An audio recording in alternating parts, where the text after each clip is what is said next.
Election নহওঁতে কংগ্ৰেছে হাত দাঙি দিলে আৰু প্ৰতিদিনেও মোটামুটি মানি ললে যে চৰকাৰ বিজেপিৰে হ'ব।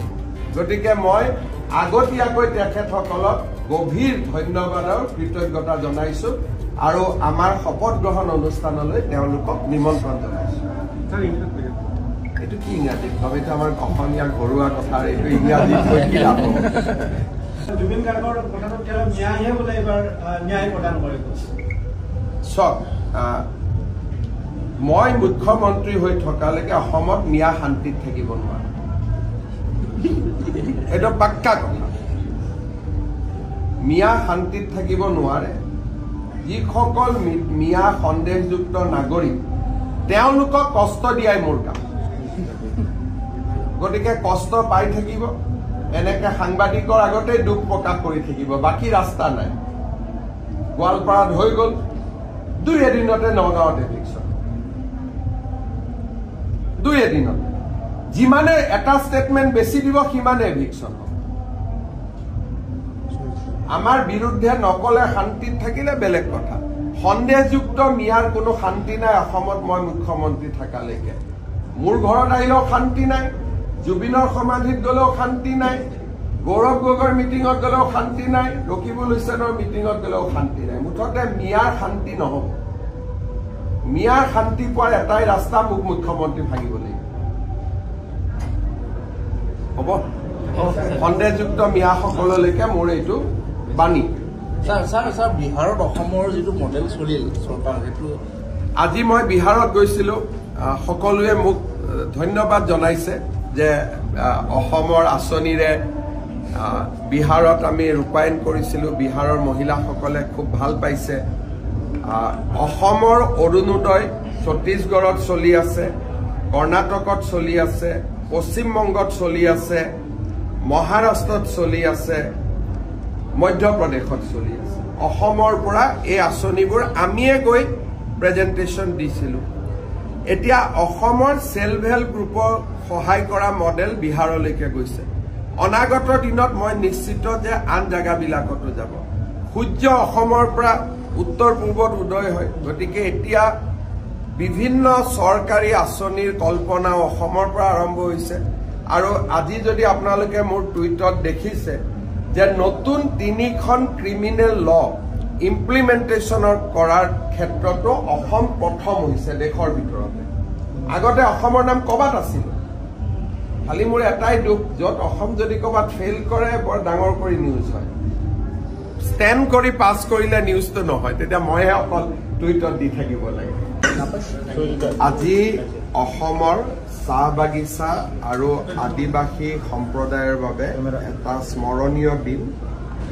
অসম চৰকাৰে চৰকাৰী চাকৰিত চাহ বাগিচা আৰু আদিবাসী জনগোষ্ঠীৰ লোকৰ বাবে 3% পদ সংৰক্ষণ কৰাৰ সিদ্ধান্ত লৈছিল।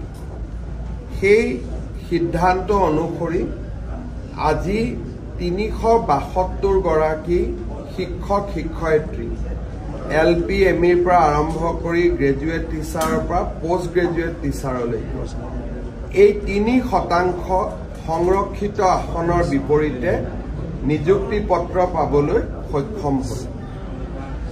200 বছৰৰ পুৰণি অসমৰ অন্যতম এটা জনগোষ্ঠীৰ প্ৰগতি আৰু উত্থানত আমাৰ চৰকাৰে লোৱা নিৰন্তৰ প্ৰয়াসৰ ই আন এক সফলতা। আজিৰ দিনটোত 372 গৰাকী শিক্ষক শিক্ষয়িত্ৰীয়ে নিযুক্তি পাইছে চাহ বাগিচাৰ সংৰক্ষিত কোটাত, আৰু ই সম্পূৰ্ণ মেধাৰ ভিত্তিত নিযুক্তি পাইছে। মই শিক্ষা বিভাগক ধন্যবাদ জনাইছো, মন্ত্ৰী ৰণোজ পেগুক ধন্যবাদ জনাইছো।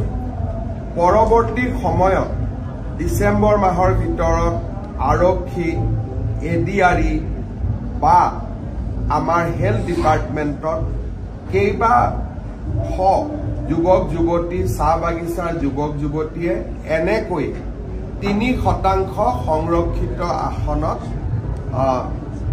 চাকৰি পাবলৈ সক্ষম হ'ব। আৰু তেওঁলোককো আমি এনেকৈ আনুষ্ঠানিক সভাৰ জৰিয়তে নিযুক্তি পত্ৰ বিতৰণ কৰিম যাতে চাহ বাগিচা আৰু আদিবাসী জনগোষ্ঠীৰ মাজত এটা নতুন প্ৰেৰণাৰ সৃষ্টি হয়।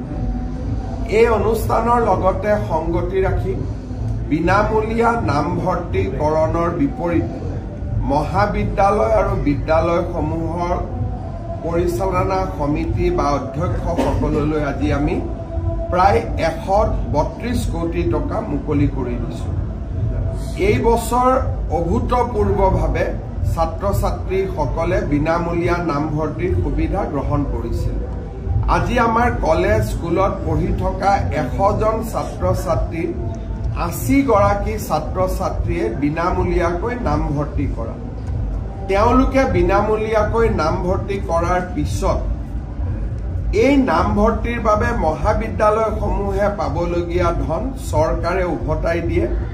এইবাৰ আমি যথেষ্ট বেছি টকা উভতাই দিবলগীয়া হৈছে, কিন্তু লগতে এটা আনন্দৰো দিশ এইটো যে বহুত ল'ৰা ছোৱালী এইবাৰ কলেজত এডমিশ্যন লৈছে। ৰাজহুৱা শিক্ষানুষ্ঠানৰ প্ৰতি ছাত্ৰ ছাত্ৰীসকলৰ ধাউতি বৃদ্ধি পাইছে। মই আশা কৰোঁ যে এই বিনামূলীয়া নামভৰ্তিয়ে ভৱিষ্যতলৈও আমাৰ দুখীয়া আৰু নিম্ন মধ্যবিত্ত সমাজখনক সহায় কৰি যাব।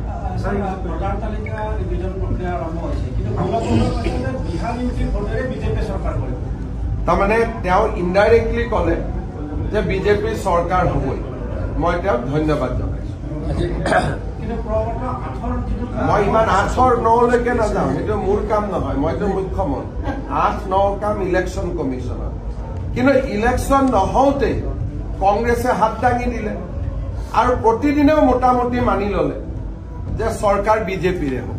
গতিকে মই আগতীয়াকৈ তেখেতসকলক গভীৰ ধন্যবাদৰ কৃতজ্ঞতা জনাইছোঁ আৰু আমাৰ শপত গ্ৰহণ অনুষ্ঠানলৈ তেওঁলোকক নিমন্ত্ৰণ জনাইছোঁ। এইটো কি ইংৰাজীত কম? এইটো আমাৰ অসমীয়া ঘৰুৱা কথা, এইটো ইংৰাজীত কৈ কি লাভ হ'ব?